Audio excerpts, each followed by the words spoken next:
Okay, so today's word was attraction. Yeah, and it's a very, yeah, it's a very fun reading because it really is obvious when you walk outside that everything is green and all the colored flowers are out and the birds and the bees are all moving all over the place and they're really all attracting each other. You know, there's this great big striving for a very short window of time to propagate. We've got to mate all the plants to make seeds. We've got to mate all the animals so that they can have progeny. I mean, it's all got to happen in this short window of time. And so everything is vibrant and everything is invigorated. And we can sense it too. We feel this energy rising and everything's moving and we want to go. And it's kind of, okay, that's great. But there's stillness. And we have to remind ourselves of the stillness within. I still have anxiety from time to time, and I had an episode on Saturday, and it was simple. All I had to do was remind myself to slow down, sit down, look outside, and just look at everything moving around out there, and be that little quiet spot. And everything calmed down, you know, and it was like, okay, this is this time of year, you know, and so the reading was very clear about this. Just all this stuff is happening, but the key really is to be that quiet spot in the storm. And so I read the reading and I can see the reading, you know, at the surface. And then I look back and I think about, well, so what have we been talking about, right? Exchanging chi, getting that model of energy flow from what's going on around us so we can better mimic that or better connect to that. And so attraction and that quietness in the center works the same way. If we can be quiet and calm and allow the chi to just flow, then the chi just comes to us, right? It opens up the channel and just allows it to move smoothly instead of us figuring out, okay, well, I've got to do this, or I've got to do that, or I've got to make the energy flow. And it's like, well, it's there. If you're thinking that way, then you're not connected to it, and obviously it's all rushing around you, and you think you're missing out. And if you calm down and allow the energy to just be flowing on its own, and you're the quiet spot in the center, it all of a sudden starts to make sense, and we can feel oh, well, this is the correct movement, and this is the right direction, and this is the way I should be thinking, because it becomes more obvious, it becomes more potent, right? Instead of it just rushing around and we're blind to it.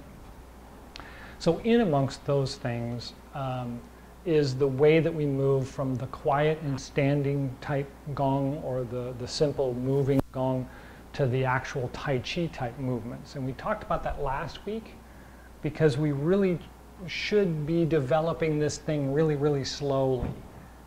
In last week's email and a couple of weeks ago, we've been talking about, you know, clearing the ground, figuring out how the position of the house needs to be, digging the foundation, and setting everything up so that we can then build the house to stay, right? We want to build it to last. And so our chi is the same way in the summer. If we think, oh, summer's here and the energy's flowing and I've got to do coffee and I've got to drink or eat meat and I've got to, you know, have sugar or chocolate or something to keep my energy going, you're defeating the purpose. The energy exists. It's already there. You don't need to do anything to drive it. What you do need to do is slow down to see it, and then you can get on the moving train. It makes it much easier, right? Otherwise, you're running along and it's hard to tell which train is it. You know, they're all moving and I'm moving and okay, well, slow down. Oh, there it is. And then it's much easier to see, to step on.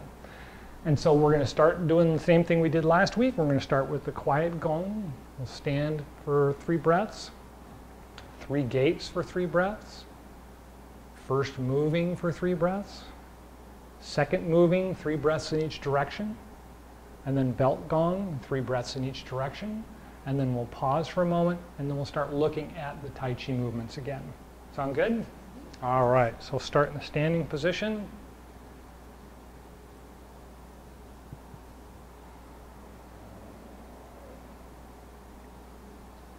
And just go ahead and do 3 breaths on your own.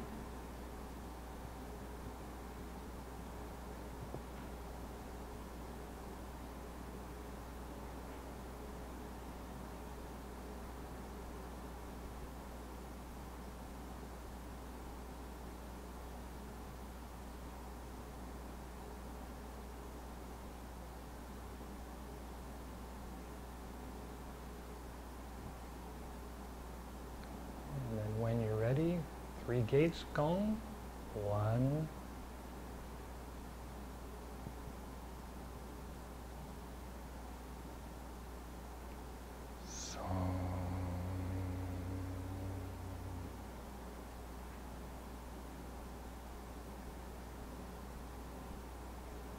2,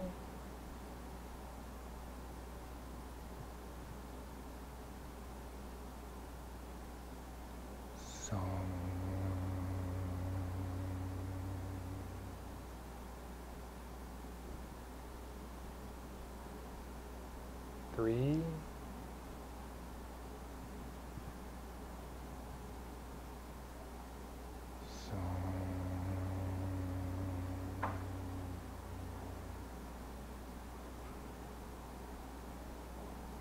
1st moving gong.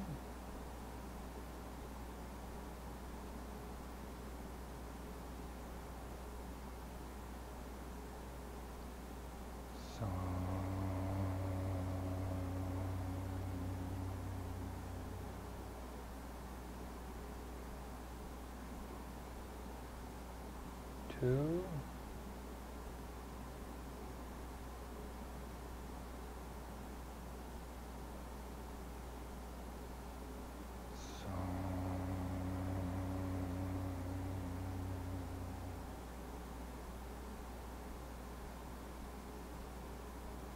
three,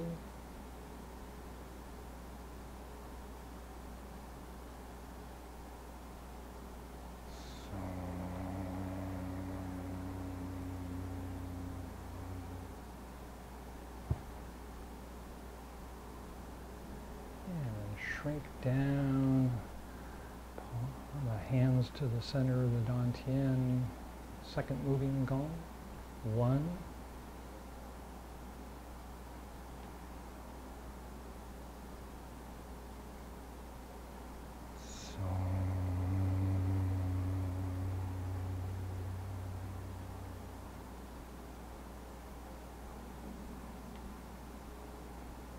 2,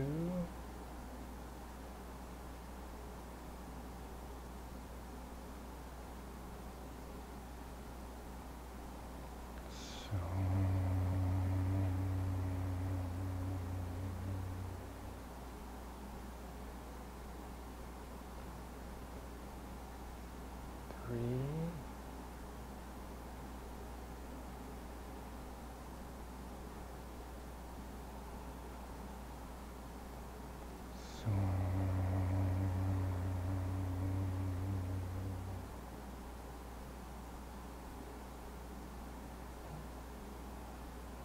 'N opposite direction. 1,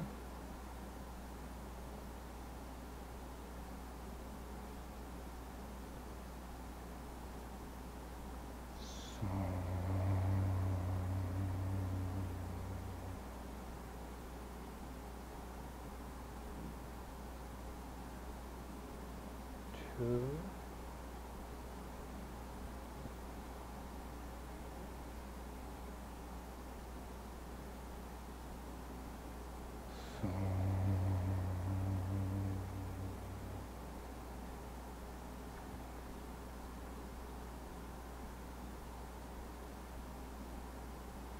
3,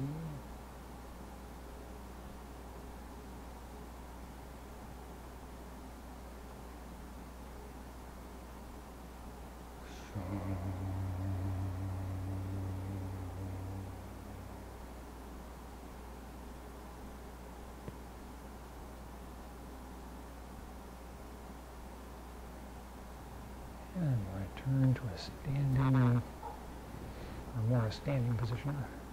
Belt gong. Pick a side. 1,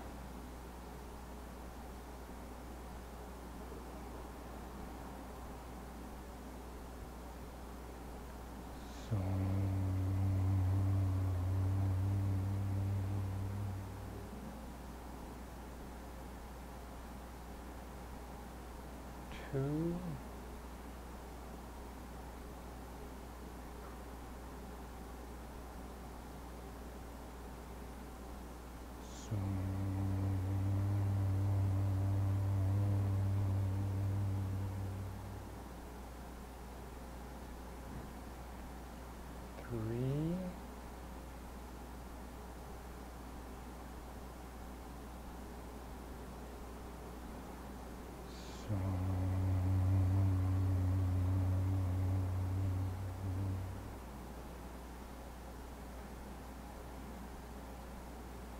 switch sides. 1.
Standing position for a couple breaths.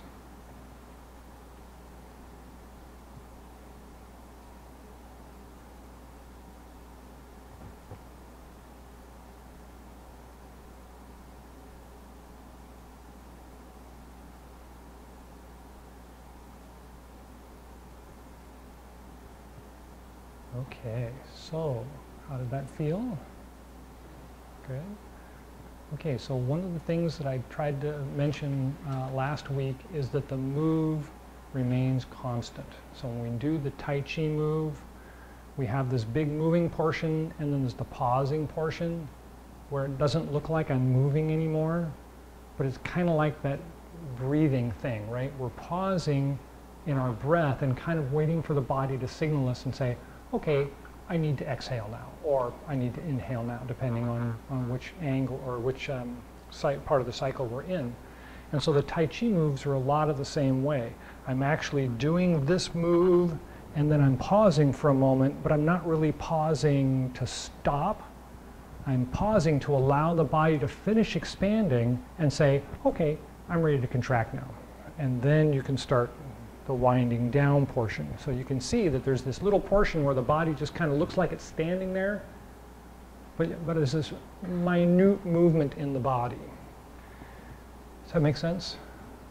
So the brushing knee is the same way. We step out and we go through the process of doing the brush knee, and then we pause, but I'm not really stopped, right? The body is still either compressing or I'm settling in.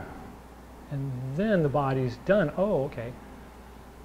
I'm ready to move on to the next piece. So far, so good? Okay. So let's do walking. We want to start walking. It's a little early, but the two of you are both into this stuff, so I'm figuring we're okay, right? Okay, so we're going to do the sowing seeds first, because that's the easiest one. It's an inhale on the expansion. So we're going to start in this position. I'm going to exhale first and allow my arms and my body to relax. And then as I roll out and inhale, that's when my arms expand, my shoulder opens, and I get to this nice position, and I pause for a second, but I'm not really stopping. I'm just kind of settling into the move, and then I start my exhale and wind back. Now when I step forward, it's the same thing. I'm nice and relaxed. I'm going to roll on the inside of the foot and roll out to the toe. Oh, I'm sorry.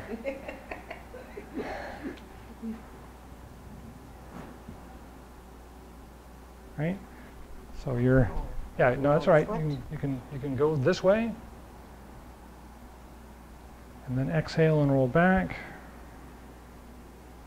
And then step out. What I was trying to say was you step out on the inside of the foot and you roll out to the toes or around to the outside of the foot and then roll back to the heel. This is where we start looking at things like marrow washing and silk reeling and things like that.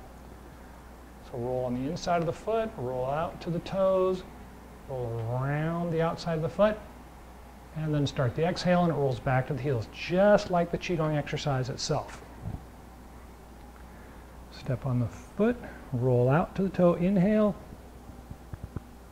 Roll around the toe to the outside of the foot, and as you start to roll back, it's the exhale, just like the Chi Gung.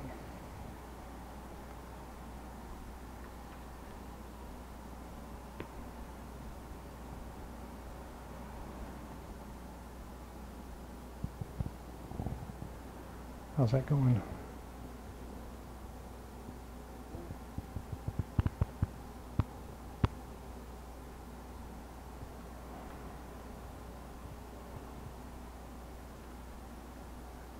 Roll out.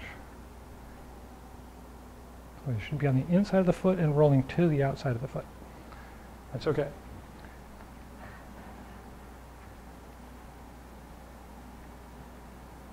Good. So how's the bent knee thing? Do you remember the always try and stay down, or is that hard on the knees and the ankles? I was enjoying the rolling foot. That makes sense. Which precluded the bending of the knee. That's okay.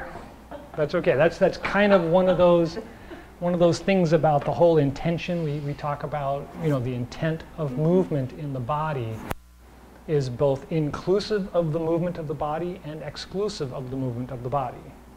Right? We have to tell it to do it, but at the same time, if we just start the movement, the body will do it. So it's kind of that, where's the intention and what's the purpose, right? Plus, when we're down to one, we'll be able to see what they're doing. Okay, so then brush knee uses the foot in the same way in the movement, but the breathing is opposite, right? I'm going to be here on the inhale, and I'm going to roll out on the inside of the foot on the exhale. And then as I start to roll back, I will come back to the inhale. The reason why it changes in the foot is because the chest has changed, right? This is an exhale. This is an inhale. And so if I'm winding up my arm, look what happened to my chest. So that should be an inhale, and then this would be an exhale, right? So that's how we're going to look at this one. So start on either foot, of course. We're going to wind up and inhale, and then roll forward on the inside of the foot as we exhale, cross the toe, pause there for just that second, and then we'll start to roll back and inhale. Step forward, exhale. Roll across the front of the toes to the outside of the foot. And then roll around and inhale. Come up on the heel. Step out.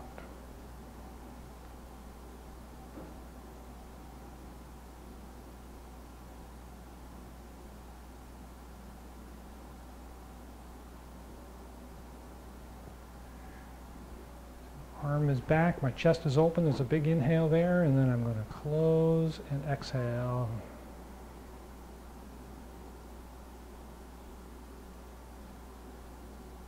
Big inhale opens the chest.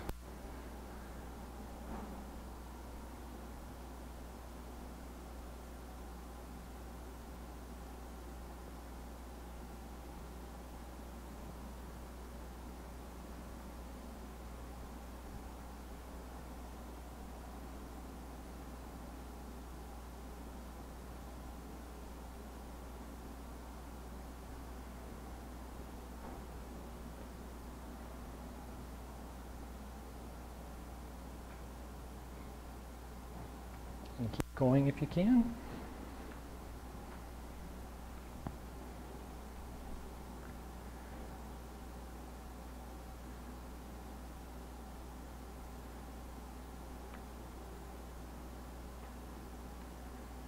Got the wrong hand, Susan. The back hand, the back hand's pushing across and the front hand's brushing the knee. So as I wind up this way and inhale, I'm on the back foot now with my arm up in the air, and I'm going to roll into and press. Then roll back and open up. Step out and then brush knee. Good. Excellent.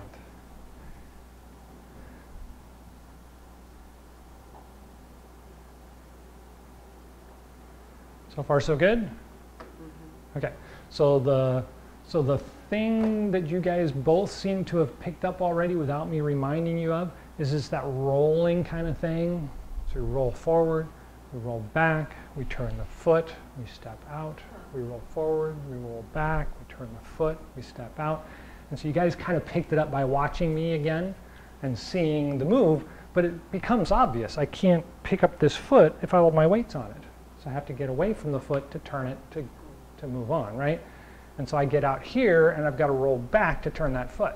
Otherwise I'm going, and I'm damaging my hip, my knee, and my ankle, right? Not that that doesn't also improve that marrow washing kind of thing with twisting, but it's not the exercise, you're forcing it. It's kind of like, I'm not awake this morning, so 2 cups of coffee and out the door, you know, it's kind of like, you're not awake yet, so take a minute to breathe. Oh, I feel better now already. You know, it's just really, it's a fraction of a moment to stop and tell yourself, relax, take a deep breath, and everything clears. And it's like, oh, what was I so worried about, you know? And that's part of this whole relationship with Chi thing, right? If we remain tight and we remain, you know, solemn on the idea that we're going to be busy all day, well, then you're going to be busy all day. You're telling your intent to do it. Where if you tell your intention, calm, breath, relax, and we'll get through it, then the Chi says, oh yes, you will, you know? And then there's no need for sugar or coffee or, you know, chocolate. You know, there's so many great things out there that we just abuse.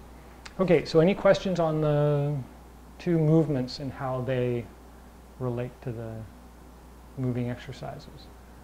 It's a big picture. Come on, you guys got to have a question about moving to moving, right? No? Okay.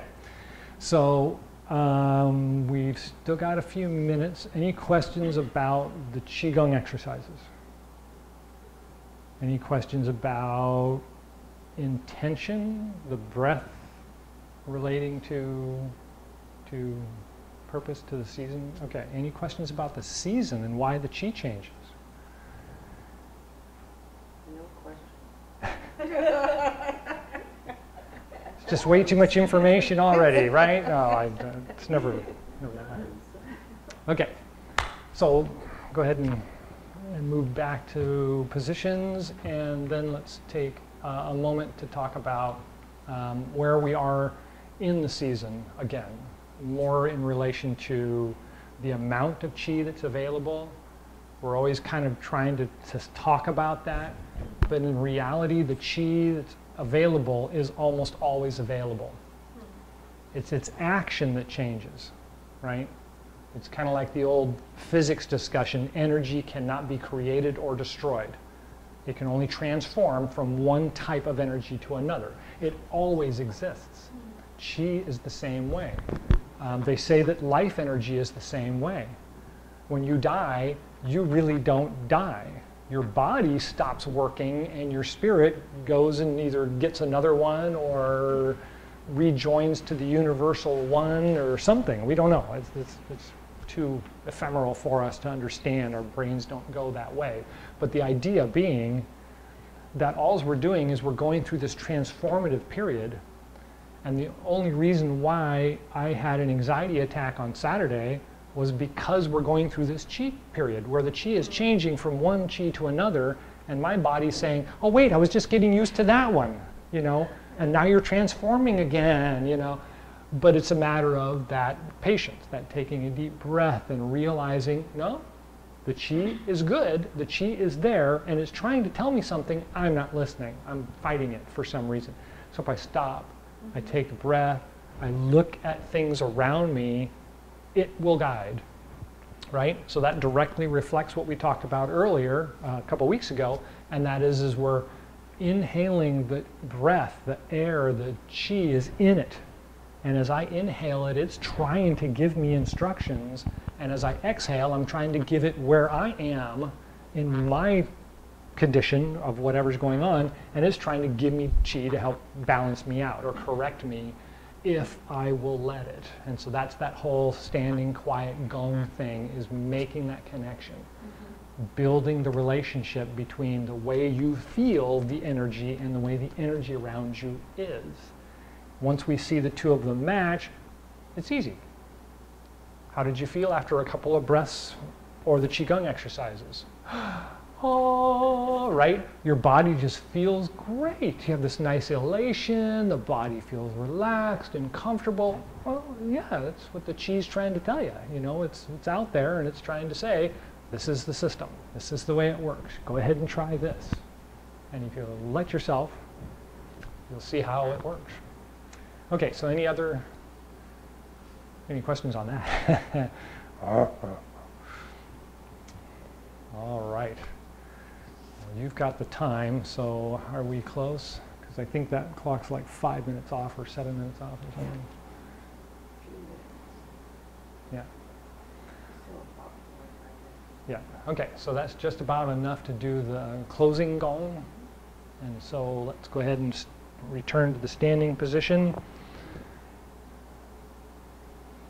Let the body quiet. Feel the energy in the legs smooth, because that's where all the chi is right now. You might notice the little shaky legs and funny feeling in the lower back, hips, legs. And that's all just that chi change.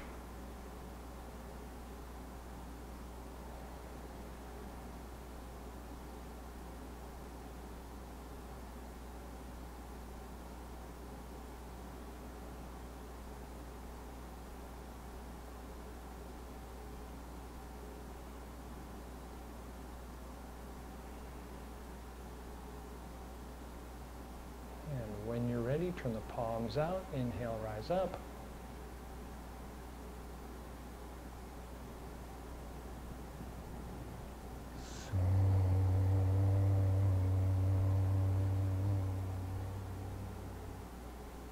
Take a breath at the lungs and the heart.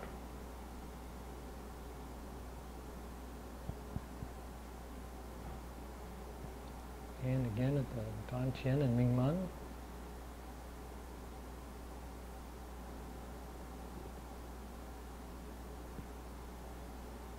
And the bubbling spring points, the bottoms of the feet.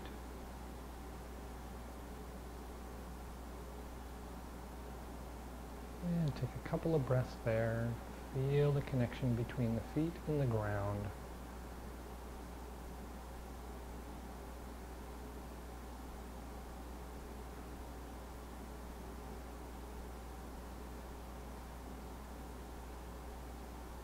And when you're ready, palms out, inhale, rise up.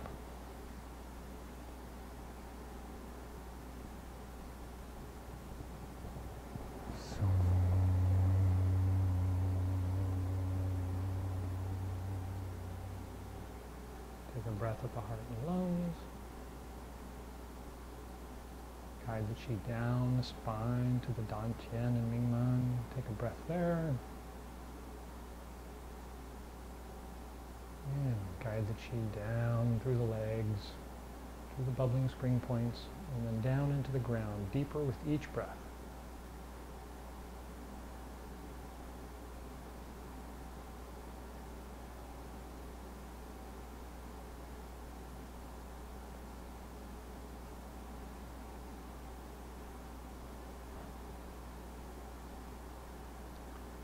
And when you're ready, palms out, inhale, rise up.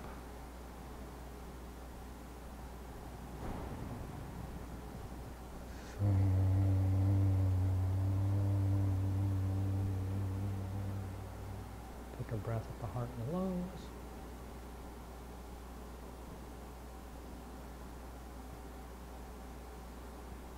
And the Dan Tian and Ming Men.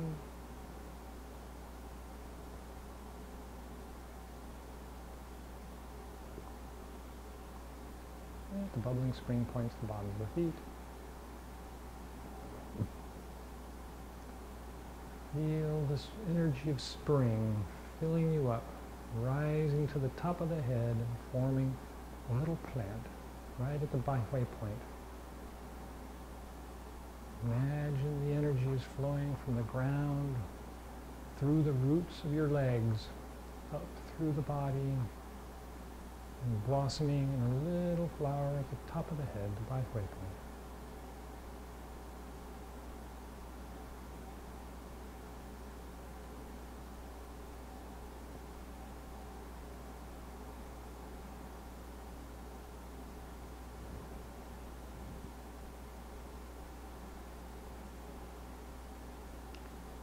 All right, any last thoughts or questions? Thank you for coming. Enjoy the rest of the day.